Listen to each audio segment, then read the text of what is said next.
Bonjour mon frère, bonjour ma soeur, que le Seigneur te bénisse, que le Seigneur vous soutienne ce matin, qu'il vous donne les capacités surhumaines pour pouvoir marcher tête haute, droit devant, sans pourtant craindre ni les tempêtes, ni toutes les circonstances, ni tous les défis de cette journée.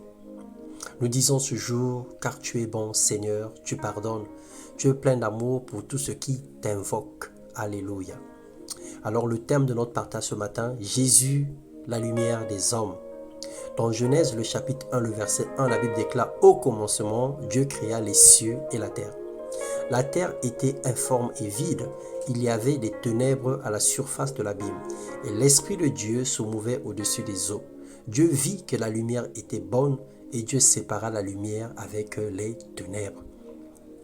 Tout homme à la naissance est vide et sans forme spirituelle.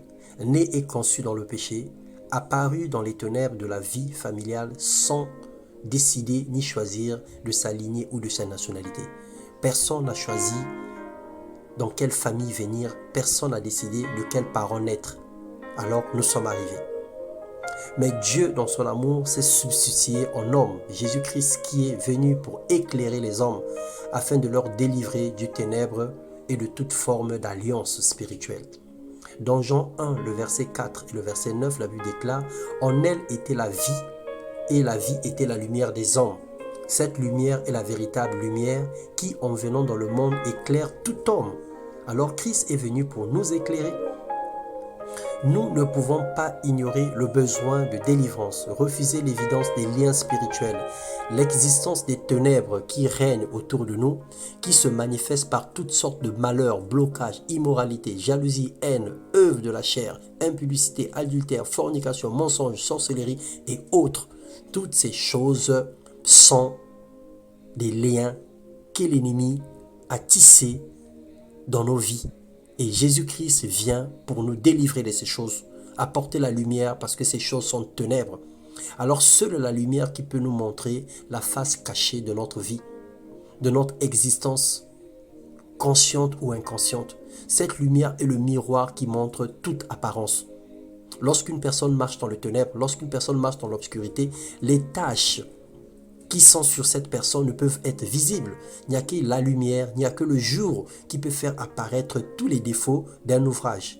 Alors lorsque tu marches dans la lumière, tous les défauts, tous les liens seront visibles. Et lorsque ces liens seront visibles, alors tu prendras conscience du besoin de la délivrance. Sachant que Christ est là, il n'attend que tu cries à lui, il n'attend que tu lui demandes pour intervenir. Parce qu'il ne peut pas te forcer le salut, il ne peut pas te forcer une délivrance. Il est important que tu décides par tes soins, que tu décides par toi-même, que tu prennes conscience de ta vie afin que Christ intervienne. Dans Psaume, le chapitre 43, le verset 3, la Bible déclare: Envoie ta lumière et ta fidélité, qu'elle me guide, qu'elle me conduise, et ta montagne sainte et tes demeures. Alors Seigneur, éclaire-nous et ramène-nous sur le droit chemin. Nous avons besoin de toi et nous ne comptons que sur toi. En dehors de toi, nous n'avons point de salut. En dehors de toi, nous sommes aveuglés. En dehors de toi, notre route est obstruée. Toi qui es la lumière du monde, éclaire-nous.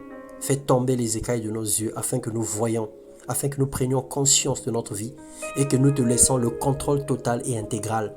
Que ta délivrance soit notre partage. Que la vie véritable qui est en toi prenne possession à l'intérieur de nous. Et que nous soyons réellement des hommes et des femmes vivants dans le nom puissant de Jésus. Sois béni, sois glorifié Seigneur, pour la grâce que tu nous accordes d'écouter encore ce message. Alors que le Seigneur te bénisse, fais bon usage de tous les conseils, fais bon usage de toutes les instructions que le Seigneur te donne. Excellente et bonne journée à vous, au nom de Jésus-Christ. Amen.